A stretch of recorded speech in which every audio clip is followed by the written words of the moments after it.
इस वीडियो में हम राम वृक्ष बैनीपुरी द्वारा रचित बाल गोविंद भगत के अभ्यास के प्रश्न उत्तर कर रहे हैं।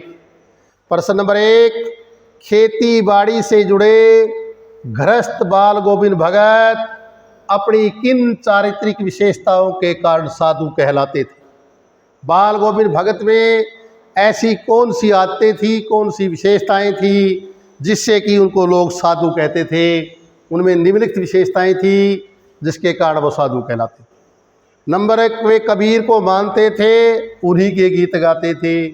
नंबर 2, वे झूठ नहीं बोलते थे, किसी से बिना कारण झगड़ा मोल नहीं लेते थे, वे सभी से खरा व्यवहार रखते थे, स्पष्टवादी थे, किसी की कोई चीज़ नहीं लेते थे।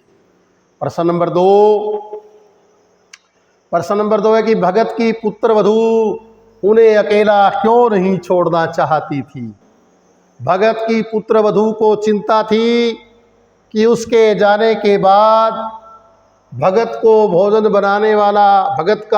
बनाने वाला कोई नहीं होगा, उसके बीमार पड़ने पर देखभाल करने वाला कोई नहीं होगा। इस कारण पुत्र वधू उन्हें अकेला छोड़ना नहीं चाहती थी। प्रश्न नंबर 3, भगत ने अपने बेटे की मृत्यु पर अपनी भावनाएं किस तरह व्यक्त की? अपने बेटे की मृत्यु पर भगत ने अपनी भावनाएं इस प्रकार की। इस प्रश्न को ऊपर दिखाएंगे आप। कैसे भावना व्यक्त की?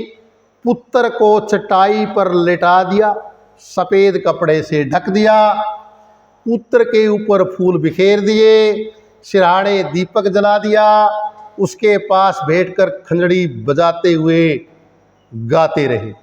उसने अपनी पुत्रवधू को समझाया कि यह समय रोने का नहीं बल्कि उत्सव मनाने का है।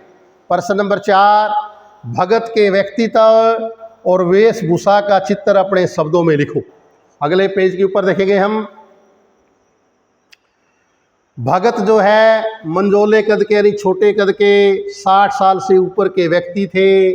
उनका रंग गोरा चीटा था, उनके बाल सफ़ेद थे, वे बहुत कम कपड़े पहनते थे, उनकी कमर में केवल लंगोटी बंधी रहती थी, सिर पर कबीर पंथियों जैसी टोपी पहने रहते थे, मस्तक पर रामानंदी तिलक और गले में तुलसी की जड़ों की माला पहने रहते थे। अब प्रश्न नंबर 5 देखेंगे हम। पाठ के आधार पर बाल गोविंद के मधुर गायन की विशेषताएं लिखी। बाल गोविंद भगत कबीर के पद मस्ती में गाया करते थे। उनकी आवाज़ लोगों को मंत्रमुग्ध कर देती थी। भयंकर सर्दी या गर्मी में भी उनकी आवाज़ की मिठास कम नहीं होती थी। उनके संगीत को सुन बच्चे झूम उठते, औरतें गुनगुनाने लगती, हलवाओं के पैर ताल में उठने लगते। उनके गीतों को सुनकर लोगों की सोई आत्मा जाग उठती। प्रश्न नंबर 6 देखेंगे हम। बाल गोविंद भगत का गंगा स्नान पर जाते समय क्या नियम था? या बाल गोविंद भगत की गंगा स्नान प्रक्रिया का वर्णन करो।